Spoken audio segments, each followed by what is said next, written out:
Richie, tonight, fans of the Toronto Maple Leafs are gearing up for a big game.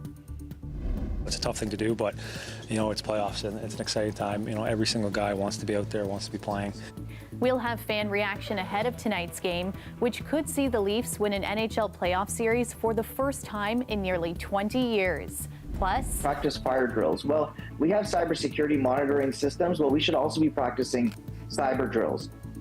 Gateway Casinos and Entertainment began reopening locations today after a ransomware attack had forced the company to shut down its Ontario operations. And landlords ask for all kinds of things now, and again, it's because the market is in their favor. A new website for tenants to rate landlords is exploding in popularity, and some landlords are trying to push back. This is CBC Saturday News.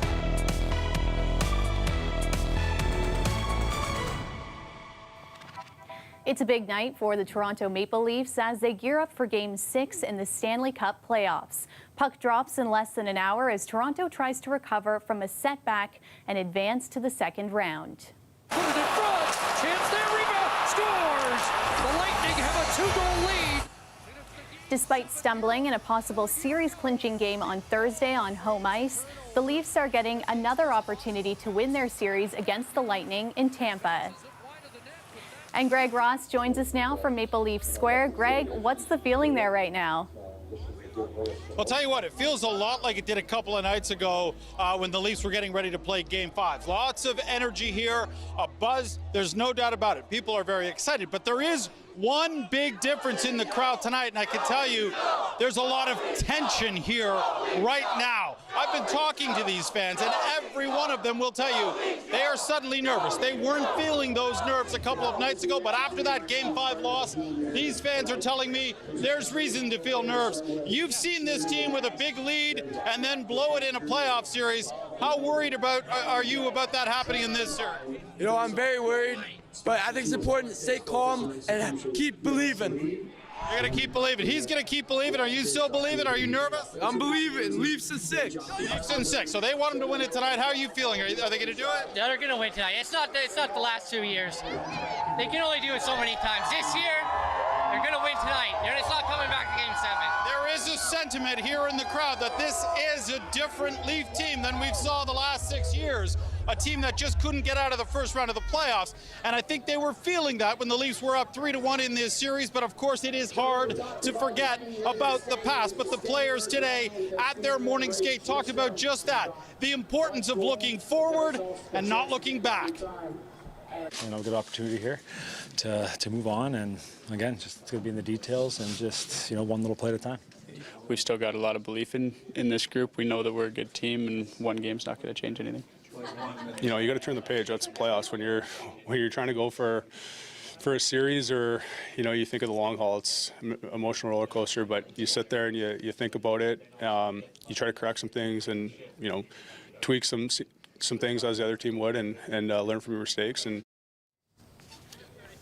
yeah, so the Leafs will try to learn from their mistakes that they made in Game 5 of this series. These fans here, again, ready to party. It is Saturday night in downtown Toronto. There's a light drizzle coming down. That hasn't stopped the thousands of fans here from coming out and standing outside to watch this game on the big screen. I can tell you the Blue Jays just beat the Seattle Mariners. That game just got out. Thousands of more fans walking down Bremner Boulevard as I was making my way in, chanting, "Go Leafs, go! Go Leafs, go!" And I'll tell you, that buzz is extending way beyond Maple Leaf Square here. It's all over the city. Bars are packed tonight, and they are ready to celebrate. I think that Jays game is a good omen. Thanks, Greg. That's Greg Ross reporting for us live from Maple Leaf Square tonight. For fans in Durham region who will be watching the game, there is a planned power outage tonight between 11 p.m. and 7 a.m. that will impact nearly 13,500 customers. Hydro One saying the outage will be delayed if the game goes into overtime. This is the map showing the area that will be affected by the outage. The company says it's working to enhance local transmission infrastructure in southern Ontario. An update now on the public service strike, now in its 11th day. The Treasury Board released a statement today on the government's updated offer tabled yesterday with striking federal workers. The main sticking point is wages. The last known offer by the government was 9% over 3 years. The union was asking for 13.5%. It says it has come down, but hasn't said by how much. Other priority issues include telework, seniority, and contracting out. Gateway casinos are beginning to reopen after a cyber attack. The company's Ontario casinos have been closed for the past 2 weeks. Meg Roberts has more. As of noon today, the doors here at Gateway Casino in Innisfil opened after a 2-week closure, and customers were ready. I saw it on Facebook that they were opening at 12. So it was like, we live almost an hour away. So as soon as I saw it, we came. Yeah, we thought we'd come and play the ponies a bit and then see what's going on the other side. April 16th, the company says it experienced a system-wide malfunction and later reported a ransomware attack on its IT systems, closing 14 casinos across Ontario. Obviously, we're really excited to be reopening. It's terrific to bring our employees back. You know, it was quite anxious there for a little while, but all our systems are up and ready to go. Gateway Casinos would not disclose further information about the cyber attack, but said it's been testing and scrubbing its servers and has received permission from regulatory bodies to reopen. At this time, the company says it doesn't see evidence of a breach of personal information. I have no big worries about it, no. We just use cash, so I don't think it makes any difference to us. No, doesn't bother us. As ransomware attacks continue to be an issue to organizations, municipalities, and companies, this cybersecurity expert says the attacks need to be treated differently. We have fire alarms and smoke detectors, and we practice fire drills. Well, we have cybersecurity monitoring systems. Well, we should also be practicing cyber drills. As for the turbulence of closing and reopening on short notice, We've had lots of experience starting up and closing down and starting up again, because that was very much the bumpy road we experienced during COVID. Gateway Casino here in Innisfil is the first out of 14 locations to open. The company says it's using a phased approach to open the others. It's hoping to be completely up and running in the near future. Meg Roberts, CBC News, Innisfil. One person is dead and 2 others injured after a 2-vehicle collision in Brampton earlier today. 3 adults were transported to both trauma and local hospital in serious condition. Unfortunately, a short time later, an adult female was pronounced deceased. The 2 other victims, 1 man and 1 woman, remain in hospital in serious but non-life-threatening conditions. Police say the cause of the crash is still unknown. A new website allowing tenants to leave anonymous reviews of their landlords has been gaining a lot of attention. The site's founders say they created the website to balance the power dynamic between the 2 sides. But as Tyler Cheese reports, some landlords feel the site leaves them vulnerable to unfair attacks. There was a lot of neglect. We ended up going without heat for 2 weeks at one point. One of the founders of Write My Landlord, who have asked for anonymity to protect their identities, say the idea for the website came from a particularly bad rental experience. A constant struggle to get repairs done, get assistance, feel like we were living in some place that was being cared for in any way. She says she initially thought this was a unique situation, but over time encountered more and more renters with similar stories. So with no website building experience, she turned to Reddit for help. I thought it was a great idea, so I knew that there was a very big need for it, because a lot of the times tenants don't have a choice in their landlord, and it's sort of a take what you can get type of deal.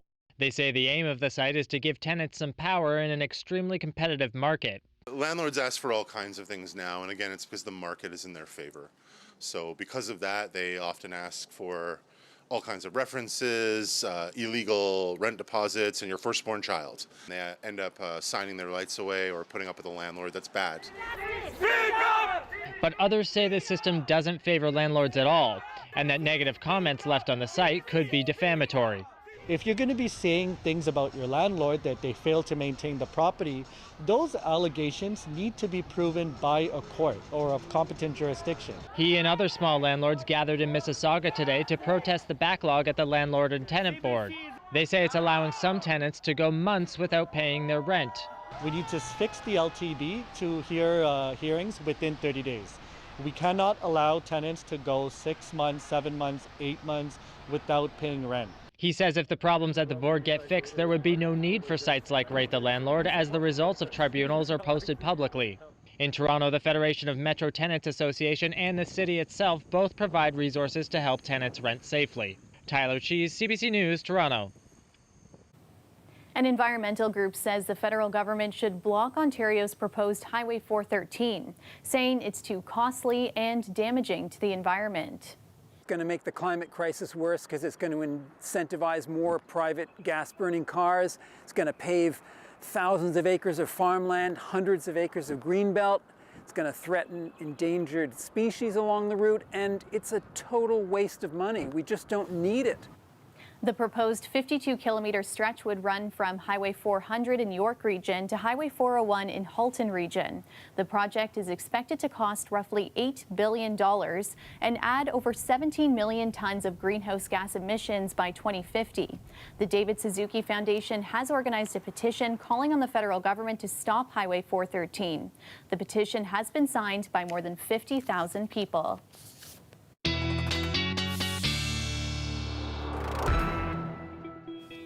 Sophia Kambalia joins us now from the Weather Network for a first look at the forecast. I'm guessing those fans will have to endure at least some drizzle for most of the evening.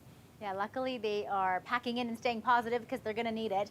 Fog, drizzle, even some light rain and some heavier spurts and starts coming up over the next couple hours between puck drop and the end of the game. And depending on where you're watching across the province, you're dealing with similar conditions. And if it's something that you like, April showers bringing May flowers, well, then you'll like the next 5 to 7 days. Because we are really stuck in this cool polar regime, if you can say that, for a cool start to the month of May and a cool, dreary end to April. Over the next couple hours, you'll see more of the same of this. Heavier rain up along the Georgian shores, but it's kind of like what we had all day, right? A little bit of a break, and then the next wave of drizzle and fog kind of comes in, not only for the next 3 days, but the next 5 to 7 days. Here's why. It's a series of upper-level lows that are stalled out on top of us, meeting with a big stream of Gulf moisture. It is going to mean multiple days of rain. The rainfall warnings are in effect. We're going to see just tomorrow alone, when the next big push of rain comes Sunday afternoon, another 30 to 50 millimeters more towards our east, along with some rumbles of thunder. I'll tell you when the clouds clear and when the cool turns into warmer above seasonal temperatures finally in the long range. I will also tell you where in the province they are seeing 20 centimeters of snow along with all of this. Talia. Thanks, Sophia. You're welcome. So good, looking so good. We the perfect fit, so good, looking so good. The crossover we didn't know we needed. It's International Dance Day and happens to be Independent Bookstore Day. CBC Arts asked 6 dancers across Canada to share a video of them performing in local bookstores. You can read more about the dancers and the shops on cbc.ca. We'll be right back. Again, okay, the cash come in, okay. I don't keep much liquid, I put it back again, okay. The window to evacuate Canadians from Sudan by air is closing as fighting inches closer to the airport. At least one Canadian flight is planned for today. More than 375 citizens have been evacuated so far. Idil Musa has more. For many in Sudan, the desperate struggle to safety continues. 2 Canadian evacuation flights made it out of Khartoum on Friday after previous airlifts were called off, including one cancelled after a Turkish relief plane was fired upon. It's precarious, it's volatile and dangerous. Another Canadian evacuation flight is planned for Saturday, but a deadline given by the UK for British nationals to reach the evacuation airfield has passed, and Canadian officials warn the window for opportunity at the airfield is closing. And so we continue to examine a number of options to evacuate Canadians. Those options, says Anand, include getting Canadians out by sea or land. This Sudanese woman escaped on foot to neighboring Chad after houses in her western Sudan village were burned and looted. We were very scared and had to leave in a hurry after I gave birth, says 23-year-old Zamzam Adam.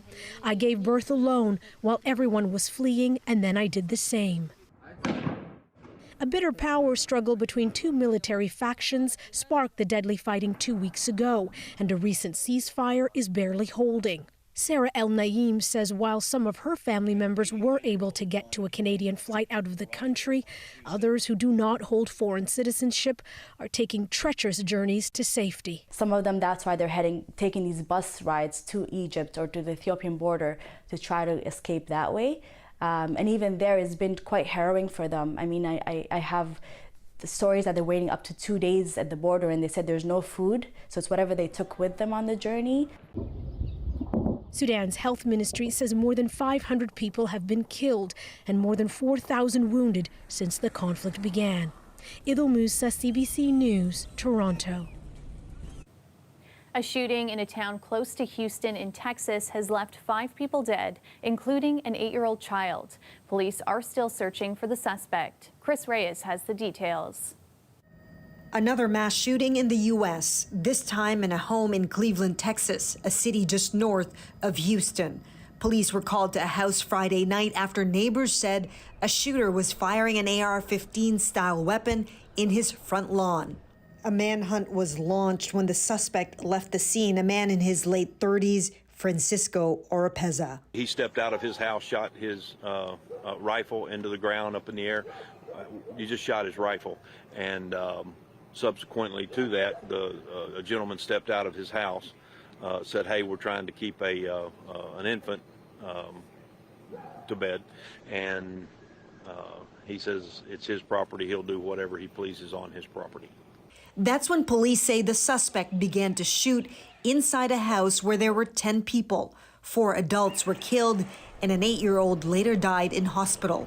Police arrived to find a bloody and horrific scene and a heartbreaking sight in one of the bedrooms. 2 of the juveniles were found up underneath 2 of the deceased women that were in the bedroom. In my opinion, they were actually trying to take care of them babies and keep them babies alive. Those who lived in the neighborhood say shootings have become too common where they live. Everywhere. This neighborhood, they're always shooting. They're always calling the cops, and there's nothing done for that. Yeah, I mean, especially on holidays, Fridays, Saturdays, there's always shootings. According to police, the victims were all from Honduras. Chris Reyes, CBC News, New York. Preparations at the venues for next week's coronation of King Charles are underway this weekend, and tourists are already arriving. Dominic Velitis has this report from London. Last-minute preparations well underway here at Buckingham Palace. The temporary seating for spectators is now firmly in position. A lot of work going on too in and around the Queen Victoria Memorial, which is in front of the palace. And just a stone's throw away from here is, of course, the Mall, part of the route which King Charles and his wife, Camilla, the Queen Consort, will take to and from Westminster Abbey on the big day. It and other iconic London streets have now been decked out with Union flags and Commonwealth flags, including, of course, Canada's national flag. Westminster Abbey, incidentally, is now closed to the public. It was closed on Tuesday, but last-minute preparations going on there too. It has been cleaned from top to bottom. The coronation stage has been moved into position. The British military will be playing a key part in next Saturday's celebrations, and they have been rehearsing hard today. Around 1,200 soldiers from about 40 British military units have been taking part in rehearsals at the Sandhurst Military College. Meanwhile, there have been a flurry of polls over the last 24 hours or so. The pollsters quite keen to gauge the British public's opinion ahead of the coronation. And one poll today in the Sunday Mirror newspaper suggested more than 80% of people we're a little concerned about how much this is all going to cost the taxpayer. It's been estimated about £100 million, about 170 million Canadian dollars. But people we spoke to here today didn't seem too bothered about that. Take a listen. 100 million in terms of what the government squanders and other things is absolutely nothing. When you see all these people here today, you can see how much money it's bringing into the country. So it's a win-win, really. Meanwhile, Buckingham Palace has released some new portraits of King Charles and his wife Camilla, the Queen Consort, taken last month in the so-called Blue Drawing Room in Buckingham Palace. They were taken by Hugo Bernard, who was actually responsible for taking the couple's wedding photos back in 2005. Dominic Velitis, CBC News, London. Some grade 5 students got to take on the role of City of Waterloo Council for a day, and they had some pretty big ideas on how to make their city a better place to live. I told them that I would build more apartments to make for more homes. First, we can make Waterloo a better place with the inclusion of street art and the roads and murals in the middle of intersections, and it can just uplift the whole appearance of our city. As I said, making it Instagram worthy. A total of 8 students got to participate in the Council for a Day contest, which was held earlier this week for the first time in about 3 years.